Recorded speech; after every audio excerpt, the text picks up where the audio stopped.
My name is Claire Anderson, 35 years old. There are moments in life when you think you're prepared for the coldness of family, but then an invisible dagger pierces your heart, and your entire world feels like it's exploding. That night, in the dazzlingly lit Grand Hall of the Grand View Hotel in New York, I was cast out from my family's table by my own father. Not with harsh words, but with a cruel silence. From that moment, I understood. I was merely the extra in the story he wanted to tell about his life. It was my father's retirement party, Charles Anderson, the principal who spent 30 years building a reputation in education. To many, he was a figure of integrity and respect. To me, he was the father who once promised to be proud when his daughter followed in his footsteps as a teacher, but forgot that promise when it came time to project a perfect image to the crowd.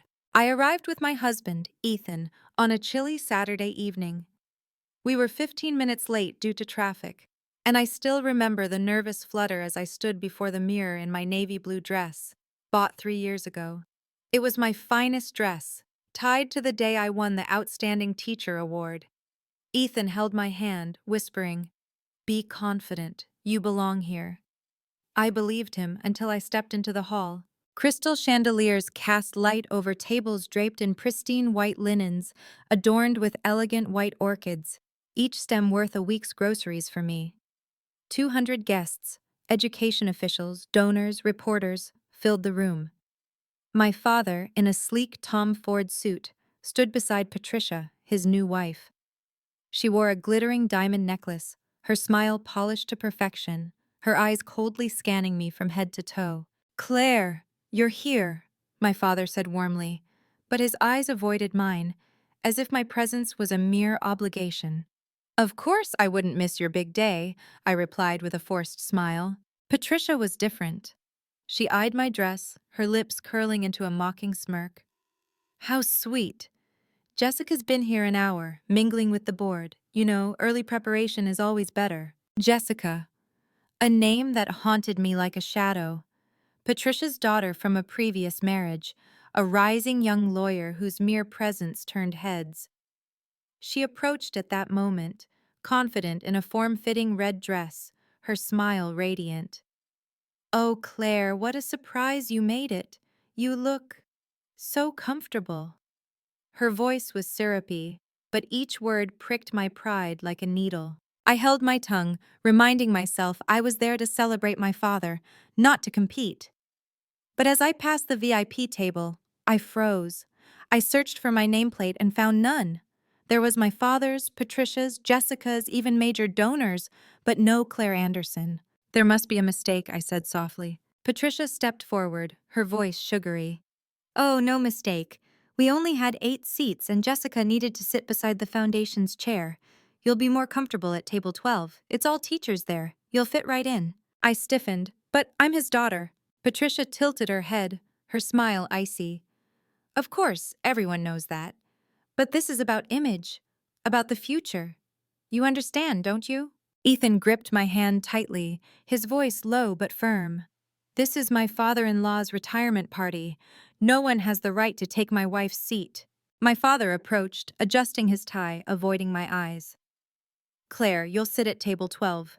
There are great teachers there, more suitable. Understand, this is just business." Business. So, to him, I, a teacher who'd devoted my youth to students, wasn't worthy to sit among the powerful. That seat he gave to Jessica, Patricia's daughter, who'd never taught a day in her life. I heard Jessica's laughter, the clink of glasses, like a mocking soundtrack. I swallowed my tears, trying to keep my back straight. Ethan whispered, "You're not the extra. Don't ever believe them." But the humiliation seeped into my bones. I walked to table 12, where fellow teachers sat awkwardly in outdated suits, their eyes uneasy after witnessing the scene. I smiled at them as if to say, "I'm fine." But inside, I felt erased from my family's story, as if I'd never existed. At table 12, I kept glancing at the VIP table. My father beamed as he introduced Jessica to donors. Patricia raised her glass smugly. Jessica sat in the seat once promised to me. The hall glowed, but my heart was frozen. That night, amid the cheers of hundreds, I faced a bitter truth. My family had chosen to discard me to flaunt a glamorous image, and that wound, no matter how I hid it, wouldn't stop bleeding. I share this not just to vent pain, but to ask, have you ever been belittled by your own family for not being successful enough in their eyes? Have you been compared, sidelined, or made invisible by those who should love you most? If you've been through this, please share your story in the comments. I want to hear, so we know we're not alone. Do you know what it's like to sit among hundreds yet feel your heart plummet into an empty void? I felt it that night, when Table 12 became a cage for my presence at my own family's celebration. Table 12 was tucked behind a large pillar, far from the central stage. The tablecloths weren't silk, but rough polyester. The centerpieces were hastily arranged white daisies, cheap and simple. I looked around, my colleagues from public schools, all in their best attire, yet out of place in the lavish setting. A high school math teacher beside me smiled. "Claire, I heard you're Teacher of the Year. That's amazing." I nodded, forcing a smile, but in my heart I heard Patricia's voice echoing from afar. "This is Jessica, my daughter, a brilliant lawyer who just won a $1 million case for the Peterson Foundation." Each round of applause for Jessica stabbed my heart. My father paraded her around the VIP table, presenting her like a treasure. He didn't glance my way once. I remembered 3 years ago, in our living room, when he said, "Claire, when I retire, you'll take my place on the foundation board. You know what teachers need, that's real value." I believed him. I spent weekends studying, drafting proposals, researching policies. I lived for the belief that he saw me. But now, as he took the microphone, it all shattered. He stepped onto the stage, his familiar, commanding presence intact. His voice boomed like a principal at an assembly. Today, I'm proud to reflect on 30 years. I'm honored by my family, my wife Patricia, who stood by me, and especially my daughter Jessica, the hope for the future. The applause erupted, cameras flashed. I heard "my daughter" like a hammer strike. Which daughter? Had I vanished? He continued, "I'm thrilled to announce Jessica will succeed me on the Anderson Education Foundation Board, a $5 million fund sponsored by TechEdu. With her legal expertise and connections, she'll take it to new heights." I froze, unable to believe my ears. That was my position, the one I'd prepared for over 3 years. Sleepless nights writing reports, projects I'd dreamed up to support teachers, all handed to someone who'd never taught a day. The hall roared with applause. Jessica stood, bowing gracefully, her blonde hair catching the chandelier light. She smiled for the press like an Oscar winner. Patricia wiped dramatic tears, hugging her. My father looked at them, his face glowing with pride, the look I'd dreamed of receiving. Meanwhile, I sat motionless at table 12, my hands trembling so much I nearly dropped my glass. My colleagues glanced at me with pity, but none dared speak. I heard myself breaking in silence. Ethan placed his hand on my thigh under the table. I saw him glance at his phone, the screen's glow reflecting determination in his eyes. Messages poured in. He gave a slight smirk, as if a plan was in motion. I couldn't think. My mind echoed one question.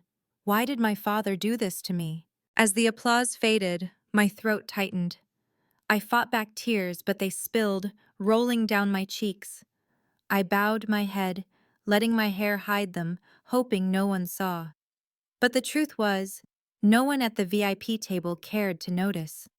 To them, I'd been erased from the perfect family portrait they wanted to display. Ethan whispered, "I know it hurts, but you're not alone." I gripped his hand, but the shame was too vast, swallowing my breath. I recalled the times my father forgot my birthday, but never missed his anniversary with Patricia. I remembered the Teacher of the Year ceremony he skipped, only to appear in photos at Jessica's law office opening the next day. Those memories stacked into a cold wall between father and daughter. Now he'd officially made me the extra in my own family. I looked up through the dazzling lights, silently whispering, "I don't want to compete. I just want to be seen." But even that small wish he wouldn't grant. My tears fell quietly. I didn't make a scene, didn't speak out. But that silence became my loudest voice. I had been erased. If you're reading this, ask yourself, what would you do if one day your closest loved one, made you invisible before the world. Would you stay silent like I did, or stand and reclaim your voice? If this story resonates, comment Y. If it doesn't, comment N. Your response will let me know I'm not just talking to myself. Sometimes, silence seems like the safest choice. But that night, as I trembled in the shadow of being erased, Ethan, the man I thought always stood behind me, stood up. With one question, he turned the lavish hall into a courtroom where everyone held their breath for the verdict. Ethan adjusted his tie and stepped forward. His voice was clear, not loud, but sharp enough to cut through the background music and Patricia's laughter with the donors. "Excuse me, I have a question about the Tekadu sponsorship contract." The room stilled. I saw my father frown slightly. Jessica raised an eyebrow, annoyed, as if someone had stolen her spotlight. Patricia smirked, trying to intervene. "This is a celebration, not a legal meeting." But Ethan pressed on, his eyes fixed on my father. "The contract includes a key addendum. The foundation board must have at least one active classroom teacher. How is that clause being honored?" My heart clenched. I'd skimmed that contract when my father bragged about securing the funding, never imagining that detail would become pivotal. The hall buzzed. Jessica gave a dismissive laugh, trying to regain control. "Sorry, but I've reviewed the contract thoroughly. No such clause exists. You're mistaken." Ethan didn't flinch. He pulled out his phone, opened a file, and held it up. "This is the original contract signed by Tekadu, Addendum 3, last page. Please verify." I saw panic flicker across my father's face. Patricia craned her neck to look, while Jessica grabbed the screen, scanning frantically.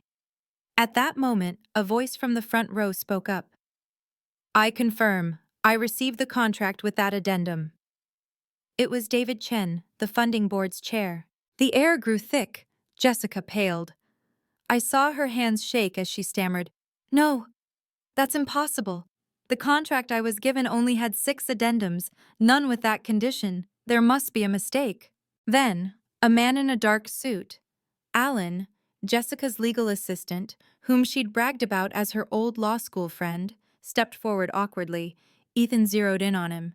"You reviewed the contract for Ms. Morrison, correct?" Alan bit his lip, his eyes darting. Jessica looked at him, waiting.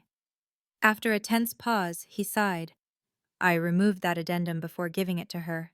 The hall erupted. Murmurs, phones recording, flashes flickering. I heard Patricia gasp, furious. "Why would you do that?" Alan looked down, his voice choked. I was jealous. In law school, Claire was always praised for her integrity, loved by professors. Jessica and I were constantly compared to her. I thought if Jessica took this role, everyone would see she was better than Claire. I just wanted to take Claire's chance away. My vision darkened. I hadn't expected a stranger's old grudge to ignite my current pain. Jessica stepped back, as if slapped. Her body shook. Her voice broke. "You're saying you did this to make me the one who stole Claire's seat?" Alan was silent. Patricia shouted, "This is a conspiracy against my daughter, all of you!" But her voice drowned in the scornful looks from teachers and guests. I looked at Jessica. For the first time, I didn't see her usual arrogance, but a genuine collapse. Her eyes were red, her lips trembling. I heard her whisper, "All because I wanted to prove to Mom I was better than Claire. And now I'm just a joke." In that moment, Jessica wasn't my rival who stole my seat anymore, but a young woman drowning in expectations, turned into a puppet by someone else's strings. My father sat frozen. His authoritative aura, built over years, was stripped bare. He could only bow his head, avoiding every gaze. My heart pounded. Part of me wanted to scream, "That's what you get for your bias." But another part saw Jessica's pain mirroring my own, both of us craving a parent's recognition, both pushing ourselves to desperation. Ethan turned and took my hand. His eyes reminded me, "The truth is out, but this is just the start." I sat there, breathing deeply, feeling a mix of bitterness and release. Bitter because 3 years of my effort were buried by deceit. Released because, finally, everyone saw I wasn't imagining it. I'd truly been robbed of what was mine. In the chaos, I realized this conflict wasn't just from family favoritism, but from invisible knives outside, wielded by those envious enough to manipulate and diminish others. That night, I didn't know where things would lead, but I knew one thing: the mask had fallen, and no one could hide the truth forever. If you want to hear more stories like mine and relate to these struggles, check out my previous videos on this channel. There are moments when you must choose. Stay silent to keep the peace or stand up, knowing you might lose everything. That night, under blinding lights and hundreds of watching eyes, I knew it was time to push past fear and reclaim myself. Patricia fired the first shot. When Alan admitted to removing the addendum, she screamed, her voice echoing through the hall. "This is outrageous! It's a plot to ruin my daughter. Jessica did nothing wrong. The fault lies with that traitor. My daughter was used." Guests near the VIP table leaned back as if dodging her fury. Jessica no longer looked proud. She trembled, pale, tears streaming. I heard her say, small but clear through the microphone, "No, it's my fault. I trusted too blindly. I just wanted to make Mom proud. I didn't double-check. I was wrong." That sound hit me like a hammer. I saw a young woman clinging to her mother's love, just like I'd once yearned for my father's approval. But unlike me, Jessica had been lifted to a pedestal only to be yanked down in an instant. The hall buzzed. Phones streamed live, capturing my family's collapse. Faces split, half shocked, half contemptuous. I felt a crushing pressure on my shoulders, forcing me to decide: stay silent or speak. Ethan squeezed my hand, his eyes wordlessly urging, "This is your moment." I took a deep breath and stood. My heart raced, my knees shook, but my voice was steady. How can a lawyer who's never taught a day understand education like a real teacher? The room fell silent. Hundreds of eyes turned to me. My father, Charles, sat stunned, gripping his wine glass until his knuckles whitened. Patricia spun toward me, her face flushed. "Be quiet. You're just jealous. Everyone sees you're not up to par." I looked at her, then the hall, my voice trembling but fierce. "I'm not jealous. I want the truth. I was promised this role 3 years ago. I prepared projects, proposals, plans for the foundation. But tonight, I was pushed out of this dinner, out of this family, because my job isn't glamorous enough." Murmurs rose, teachers at table 12 nodded, some parents wiped tears, reporters zoomed in, capturing every expression. My father tried to regain control, standing with the microphone. "Claire, enough. You're embarrassing the family in front of everyone. Sit down." His words lit a fire in me. I looked at him, no longer pleading but confronting. The embarrassment isn't me speaking out. It's a foundation for education being handed to someone who doesn't know what teachers need. Do you remember how I teach, Dad? Have you ever visited my classroom, seen kids learning on broken plastic chairs, writing with stubby pencils I bought with my meager salary? Do you know what it's like to teach 28 kids, juggling lessons and worrying about every cent for paper and pens? My voice cracked. Tears streamed, but I didn't wipe them away. I wanted everyone to see this pain. Jessica sobbed, hiding her face. Patricia grabbed her shoulder, but Jessica's trembling shook her too. The hall held its breath. Cameras clicked relentlessly, whispers spreading. Some had started live streams, comments flooding glowing screens. My father, who once silenced a school with a glance, stood helpless, his face flushed, lost in the crowd. I saw the image of my commanding father crumble, leaving a small man hiding his wrong choices. In that moment, I realized I'd crossed a line. From a daughter who always endured, I'd become one who dared resist, even facing the man I'd spent my life seeking approval from. I took a deep breath, scanning the hall. My voice steadied. Education isn't a game of prestige. It doesn't need people in expensive suits who know nothing about classrooms. It needs those who teach, who understand students and teachers. If you don't see that, Dad, at least the world out there does. Applause erupted from the back, spreading to table 12, then thundering through the hall. Some stood, cheering. I was stunned, unable to believe my words had sparked such support. My father stood pale, shocked. Patricia pulled Jessica, as if to flee the exposing light. Ethan stepped closer, his hand on my shoulder, eyes proud. He whispered, "You did what they never expected you to." I had. I'd done what I didn't think I could.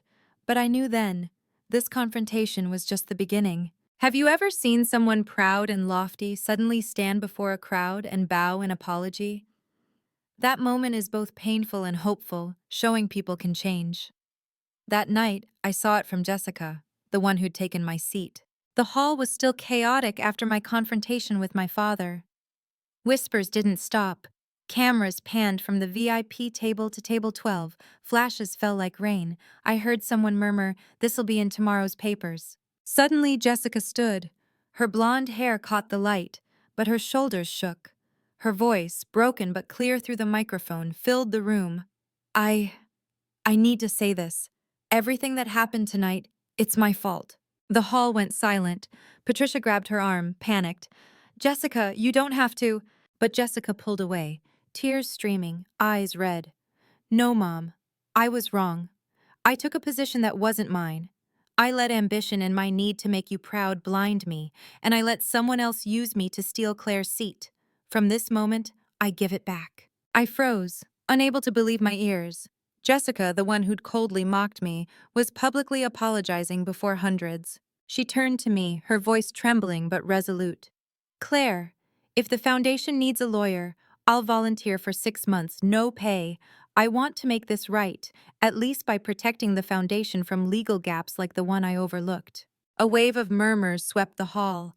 Eyes shifted from shock to emotion. Teachers at table 12 nodded. A parent wiped tears, whispering, "At least she's taking responsibility."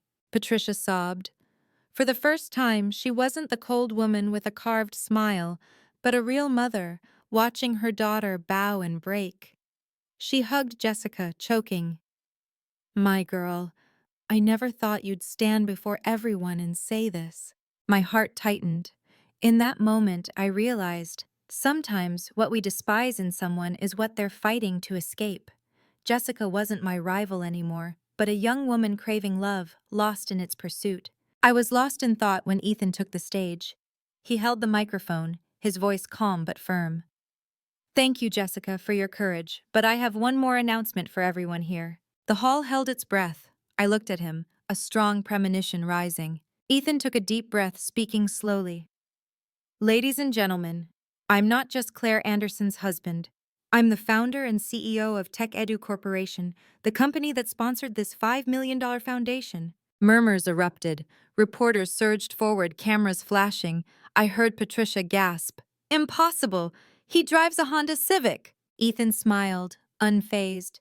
"Yes, I drive a Honda Civic because I believe money should go to education, not appearances. Tonight, I announce, TechEdu is withdrawing from the Anderson Foundation to establish a new one, the Claire Anderson Excellence in Teaching Foundation." Applause thundered from table 12, spreading through the hall. Teachers, parents, even the teachers' union stood.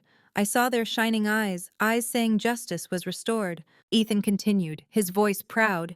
"This new foundation won't be run by lawyers or distant donors. It will be led by real teachers. And at its helm, none other than Claire Anderson, who's devoted her life to students, classrooms, and kids often overlooked." I was stunned. Hundreds of eyes turned to me. My heart pounded like it might burst. I'd never dreamed of such recognition. Jessica, still crying, nodded, as if acknowledging I was the rightful one. Patricia wiped tears, her arrogance gone. My father sat frozen, his authoritative glow extinguished. He was left empty, his power slipping away. I stepped onto the stage beside Ethan, my voice shaking but resolute. "If I accept this honor, I have one thing to say. This isn't my victory over my family. It's a chance for us to fix what's wrong, to put education in the hands of those who understand it. And if Jessica keeps her promise to support the foundation, I'm open to it. Because education doesn't need enemies, it needs allies." The hall exploded in applause. Teachers at table 12 stood, eyes wet. I heard chants of "Claire, Claire," and knew for the first time I was no longer the one cast aside. That night, I went home with Ethan, my heart a tangle of emotions. I'd reclaimed my place, but saw a different Jessica, vulnerable, fragile, craving forgiveness. Patricia, who'd seen me as a thorn, had wept for her daughter. My father, a symbol of education, crumbled before hundreds. I knew this battle wasn't over. A new chapter had begun, a foundation in my name, but could I lead it? Would my family change or sink into resentment? You might think the chaos at the Grandview Hotel ended it all. But that night was just the first lightning strike. The aftershocks lasting months reshaped my life. 3 months passed. New York buzzed on, unchanged. But for me, everything was different. The Claire Anderson Excellence in Teaching Foundation launched.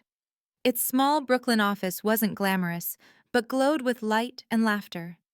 Walls were covered with student artwork. My desk held applications from across the state. Teachers seeking book funds, rural schools requesting lab support, groups asking for dropout prevention budgets. I wasn't alone.